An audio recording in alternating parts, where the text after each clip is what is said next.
통합 패권 경쟁이 완벽하게 한쪽이 이기거나 한쪽이 지거나 이렇지 않은 흐름에서 계속 싸우기 때문에 이런 현상이 나타난다는 겁니다. 제일 중요한 거는 미국이 중국에 투자하지 않고 중국이 미국에 투자하지 않음으로써 남는 서플러스 자금들이 금에 집중이 되고 있다는 거예요. 서로 싸움으로 인한 파생적 효과가 집중이 되고 있어요. 그 다음이 뭐냐? 또 싸울 자산이 있을 거라는 겁니다. 그 자산은 제가 판단하기로는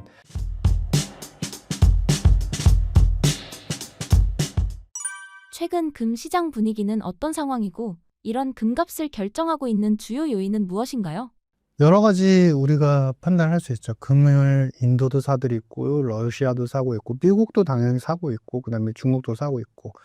근데 이게 사고 있다라는 것 자체는 이제 어떻게 보면은 표면적으로 표출된 내용이고, 그럼 금을 사고 있는 각 주요 중앙은행들이 당장 팔 요인은 없을 것 같아요. 그러면 금 가격은 앞으로 계속적으로 돈이 풀리는 속도에 맞춰서, 그 다음에 중앙은행들이 매입하는 속도에 맞춰서 계속 올라가겠죠. 근데 이 현상의 기저에 있는, 근간에 있는 요소, 원인, 어떤 인사이트를 어떻게 보셔야 되느냐. 이게 한마디로 말씀드리면 통합 패권 경쟁이 완벽하게 한쪽이 이기거나 한쪽이 지거나 이렇지 않은 흐름에서 계속 싸우기 때문에 이런 현상이 나타난다는 겁니다.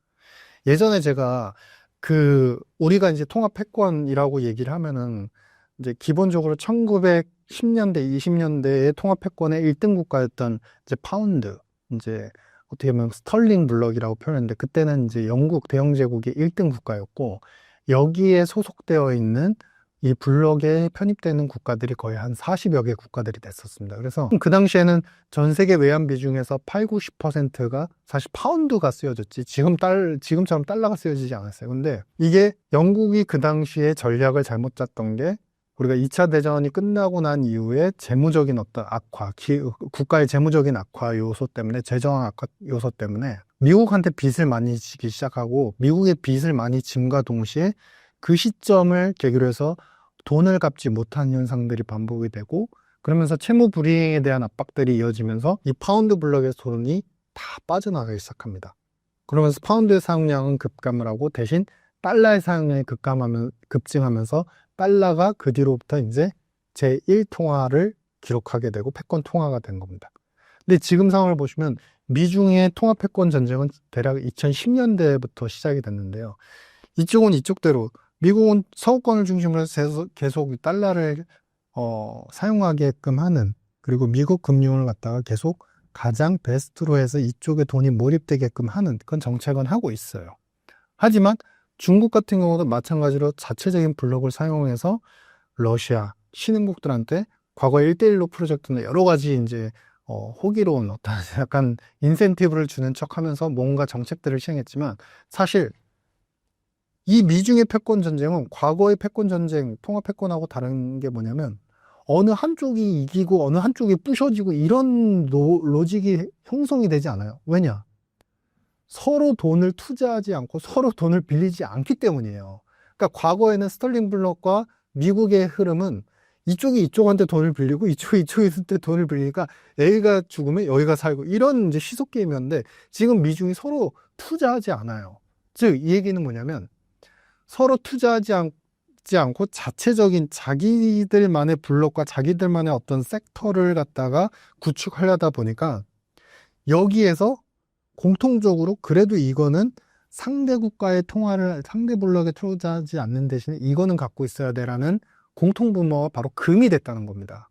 즉, 파생되는 어떤 리밸런싱, 중앙은행의 리밸런싱 차원으로도 금을 사들이고 있는 건 있지만, 제일 중요한 거는 미국이 중국에 투자하지 않고 중국이 미국에 투자하지 않음으로써 남는 서플러스 자금들이 금에 집중이 되고 있다는 거예요. 그러면은 금의 가격은 언제까지 오를까요? 이 금이 뭐 쇼티지가 있고, 그 다음에 은 같은 경우는 최근에 굉장히 가파른 상승세를 보였지만 산업적인 수요도 있기 때문에 좋을 수밖에 없어요. 그 다음에 은도 쇼티지예요, 뭐 이렇게 말씀들 하시는데, 그거는 맞습니다. 근데 표면적인 현상이고, 그 근저에는 양쪽 블록이 싸우기 때문에 이런 현상이 나타난다. 양쪽 블록이 싸운다는 거는 아까 투자 포트폴리오에서도 제 첫 번째 영상에서 말씀드린 바와 같이 재밌죠. 경쟁하는 산업군에 돈이 몰려요. 작년에 AI가 로봇에 몰렸고, 그다음에 바이오는 계속 몰리고 있고, 올해는 이제 우주항공 쪽에 몰릴 것 같아요. 금에 대해서도 사실은 서로 싸우면서 그래도 이거는 사둬야지 하면서 서로 싸움으로 인한 파생적 효과가 집중이 되고 있어요. 그러면 금 가격은 계속 오르겠죠. 당분간 계속 오를 겁니다. 그 다음이 뭐냐? 그러면은 또 싸울 자산이 있을 거라는 겁니다.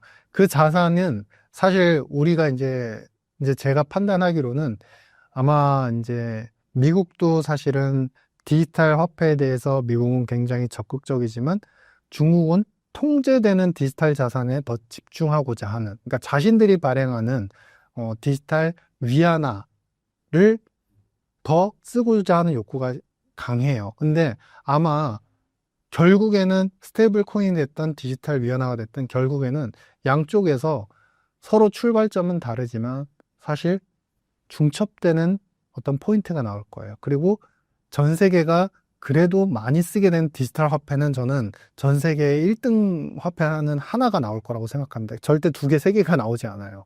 그래서 그 화폐로 또 집중되는 순간 서로 통제권을 갖기 위해 싸울 거고, 그러면은 그 스테이블 코인은 고정된 가격이기 때문에 그 자산을 사라는 게 아니고요. 그 자산을 통화를 발행하는 기업에 대해서 관심을 가지시라. 그래서 지금 금의 가격들은 싸우는 기간 동안 더 지속될 수밖에 없다. 두 번째는 다음에 싸울 디지털 자산을 만드는, 화폐를 만드는 기업에 우리가 집중을 해보자. 뭐 이렇게 판단하고 있습니다. 디지털 금이라 불리던 비트코인은 주춤하고 있는데 왜 지금은 실물 금만 독주하는 현상이 나타나는 건가요? 우리가 이거는 경제적으로 굉장히 심도 있는 분석을 하지 않아도 패러다임만 읽으면 우리가 모두 분석을 할 수 있죠. 양쪽이 싸우는 자산군을 그리고 양쪽이 공통적으로 파생적으로 우리가 저기 매입하려는 욕구가 있는 자산군을 생각하자, 뭐 이런 말씀을 드렸잖아요. 근데 비트코인은 아니죠. 미국은 트럼프가 비트코인의 도시로 만들겠다, 국가로 만들겠다 했지만 사실 미국 재무부에서 매입한 작년도 연말쯤에 베센트 장관이 발표한 이제 수치에 따르면 220억 불밖에 사들이지 않았어요.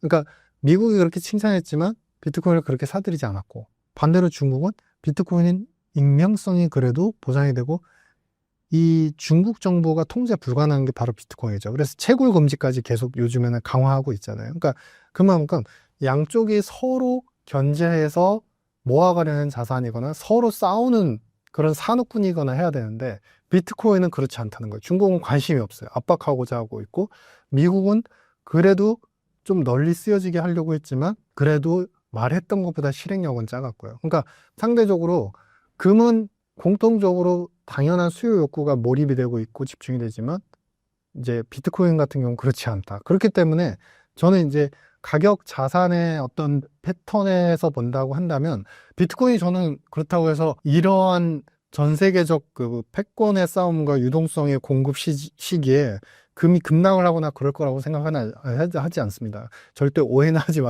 말아주시고, 저는 비트코인이 막 급락하거나 이런다기보다 수익률 측면에서 본다면 양쪽이 싸우는 산업군, 그리고 우리가 M7을 중심으로 하면 나스닥의 상승률 수준보다는 비트코인의 기대 수익 자체가 조금 적을 수 있을 것이다. 그래서 이 비트코인 같은 경우는 뭐 투자를 더 늘려서 굉장히 많이 모아가거나 이런 패러다임의 패턴보다는 트레이딩으로 좀 투자를 하시는 게 맞지 않을까, 이렇게 판단을 하고 있습니다. 금은 언제까지 상승할 것으로 예측하고 계시며 하락의 신호를 미리 알 수도 있을까요? 이거는 하락의 신호는 미중이 화해를 하는 모드가 나올 때는 이거는 조심하셔야 된다고 봅니다. 그러니까 이 신호를 각자 기술적 분석을 하는 분들, 금리를 분석으로 하시는 분들, 달러 대비한 가치로 분석, 굉장히 방편 여러 가지예요. 근데 이 패러다임의 가장 탑에 있는 가장 유의미한 그 신호는 미중이 이 정도면은 관세도 중국조차도 받아들일만 합니다 하면서 합의의 신호가 나왔을 때는 아마 그 시점부터는 금에 대한 매입보다는 어느 정도 리밸런싱을 위해서 상대국가 채권을 사거나 통화를 사면서 오히려 금을 파는 신호가 나올 수 있어요. 그래서 미중이 싸우지 않고 화해하는 신호가 나올 때는 이 금에 대한 매입과 이 높은 가격을 지지하면서 계속 치솟는 패턴은 깨질 가능성이 상당히 크다라고 판단을 하고 있고, 그러면 그 사전 신호에 더 사전 신호는 뭐가 있을까? 러시아가 흔들리기 시작할 때 생각보다 러시아가 중국, 미국 사이에서 갈팡질팡하는 모습을 거의 1년간 보이고 있는데요. 이 부분은 제가 예측한 부분이 약간 미싱이 난 부분이 있습니다. 저는 이제 트럼프 대통령이 당선된 직후 25년도 초반쯤에는 러시아가 미국 블록을 확연하게 돌아설 거다라고 이제 판단을 했었는데 아직도 그렇지 않죠. 왜냐하면 영토에 대한 우크라이나 영토에 대한 자신들만의 욕구가 너무 강하게 있기 때문인데 이게 어느 정도 마무리가 될 조짐은 보입니다. 그래서 26년도 상반기 그게 러시아가 미국 쪽에만 이제 어느 정도 확실하게 선을 이제 긋게 되고 이제 더 이상 중국과 협업하지 않는 그런 모습들을 보이게 되면 그때부터 서서히 중국이 이제는 블록이 약화되면서 싸울 수 있는 명분과 중국을 견제하기 위한 어떤 이제 도구들과 그런 어떤 국가들의 힘이 약화되기 때문에 화해 모드가 나올 수 있고 화해 모드가 어느 정도 나올 때는 사실상 금은 그때가 피클 가능성이 있다. 뭐 이런 판단입니다.